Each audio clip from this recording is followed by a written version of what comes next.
11:11.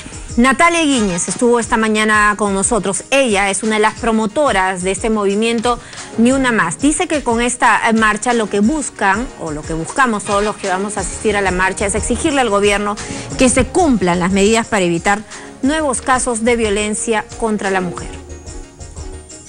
Son una serie de medidas que creemos que el gobierno debería tomar, ¿no?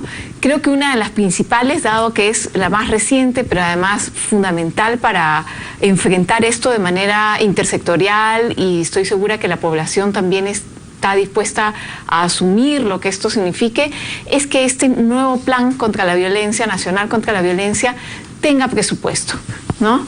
Que tenga reuniones desde el día de mañana para coordinar y hacerse efectivo lo antes posible. Estamos ante una emergencia nacional, ¿no? Es un tema de salud pública, de derechos humanos. Educación. Y creo que tenemos que también oír las voces de todas las mujeres y hombres que hoy día vamos, por la razón que cada uno tenga, ¿no? Vamos a salir a marchar en una fiesta alegre, ¿no?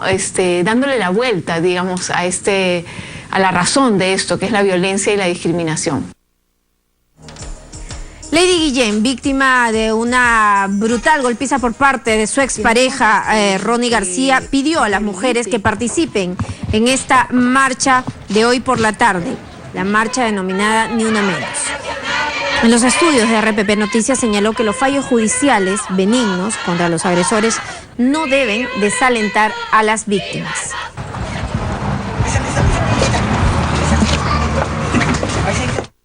Dentro de los juzgados hay muchas mujeres que luchan, al igual que yo lo he hecho y que lo sigo haciendo, que vayan a la marcha, que si nos dieron un ejemplo de no hablar con estos dos fallos vergonzosos, decepcionantes que nos dieron estos jueces en estos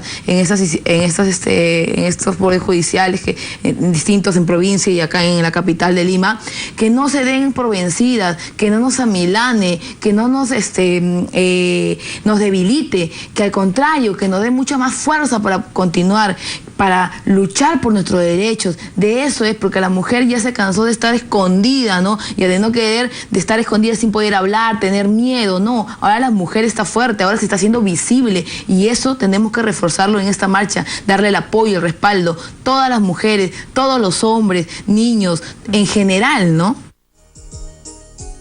Pero, ¿qué es lo que debemos hacer? ¿Cuáles son las acciones que debemos tomar si es que una mujer es agredida? ¿Cuáles son los primeros pasos a seguir?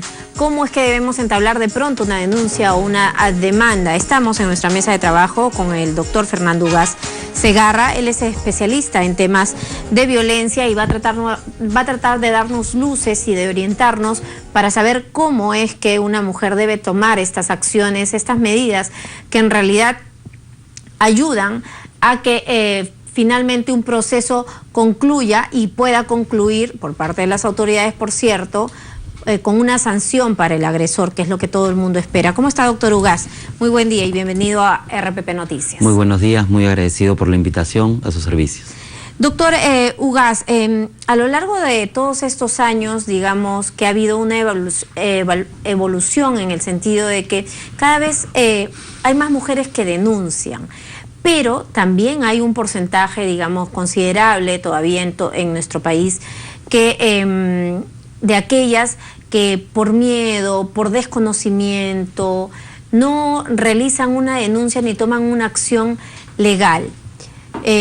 Nuestra Constitución protege específicamente en el caso de violencia de género a la mujer. ¿De qué manera lo hace? Bueno, en principio los temas de violencia de género, el debate nacional ha sido hace muy pronto. Tanto es así que en el Código Penal se describe, por ejemplo, el delito de feminicidio. Y ya la normatividad en el artículo 108b ha descrito de 15 a 30 años, por ejemplo. Para el tema de lesiones graves, de 5 a 10 años, en el artículo 121. La violación, en el artículo 170, de 6 a 8 años. Secuestro, de 20 a 30 años. Por eso creo yo que el tema central en relación a este tema no tiene que ver tanto con un tema legislativo. Si no, así le pongamos 50, 60 años, en realidad nos estamos dando cuenta con dolor y con mucha pena de que ya no es un tema normativo. Eso está bien para escenarios políticos, electorales. Acá lo que hay que hacer es un trabajo mucho más fino. Es un trabajo de educación.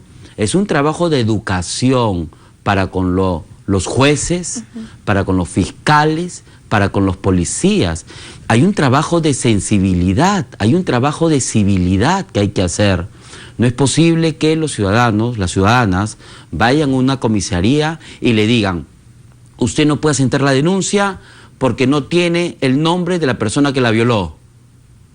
No te puedo asentar la denuncia porque tienes una amenaza de muerte en el celular y no se sabe de dónde viene esa amenaza.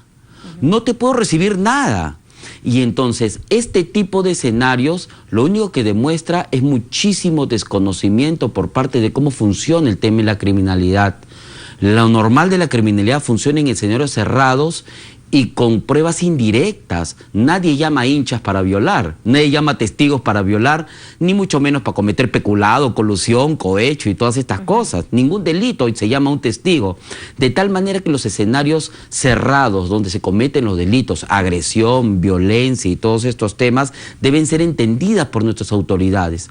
Tampoco es de recibo, y con esto termina este primer punto, que nuestra justicia le diga a las personas: tú te has demorado en traer tu prenda una semana, 2 días, 3 días, y por lo tanto ya no tiene valor probatorio. Y esos son temas que, por ejemplo, han pasado en los casos de Arlet y en el caso de la señorita Guillén. Correcto, doctor, pero en todo caso, nosotros deberíamos empezar por el principio. Cuando una mujer es agredida, independientemente de que el comisario, de que el policía de la zona le diga: yo no te puedo recibir tu denuncia, ¿qué es lo que debe hacer? Lo que debe hacer es persistir con la denuncia. Lo que debe hacer es ir a la fiscalía de turno. Lo que debería hacer es tratar de ir a un defensor de oficio, un defensor legal, ¿correcto? Tratar de asistirse y esto comunicar a algún familiar.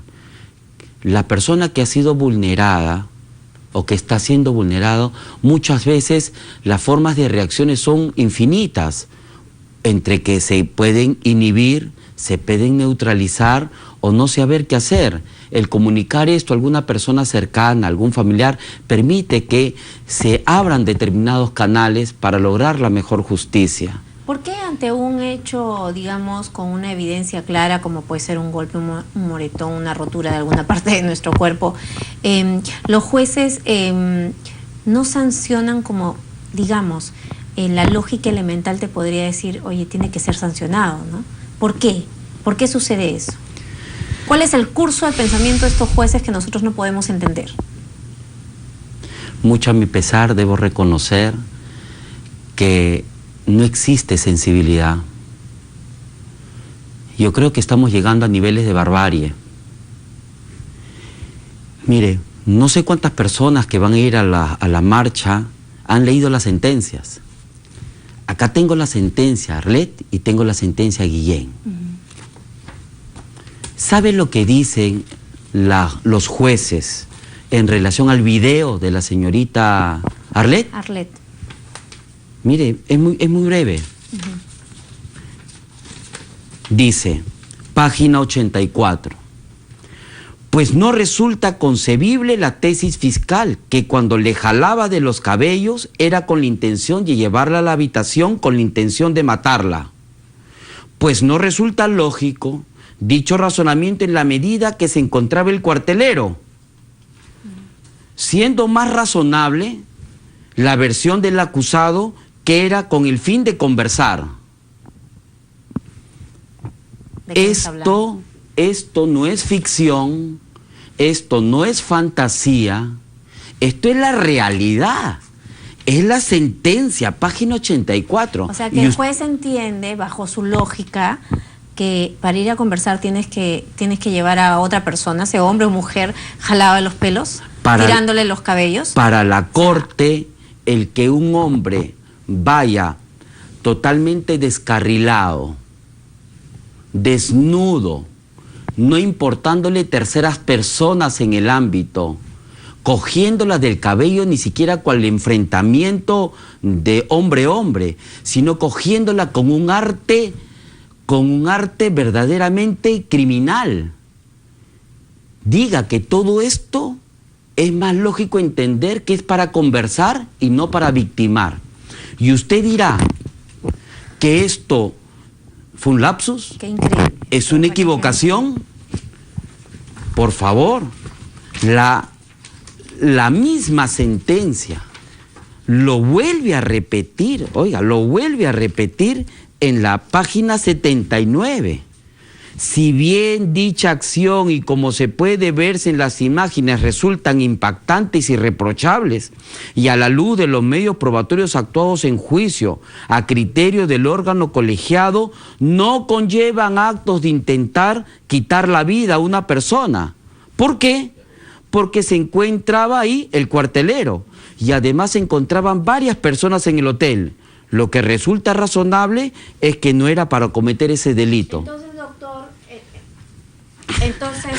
Doctor, lo que vamos a colegir no solamente es que pasa por un tema de educación, ¿no?, sino pasa por un tema también de nuestro aparato de justicia, ¿no? Total. Entonces, estamos entendiendo que los jueces, digamos, no tienen la suficiente, no todos, ¿no?, pero algunos, no tienen la suficiente capacidad para discriminar entre cosas elementales como lo bueno y lo malo.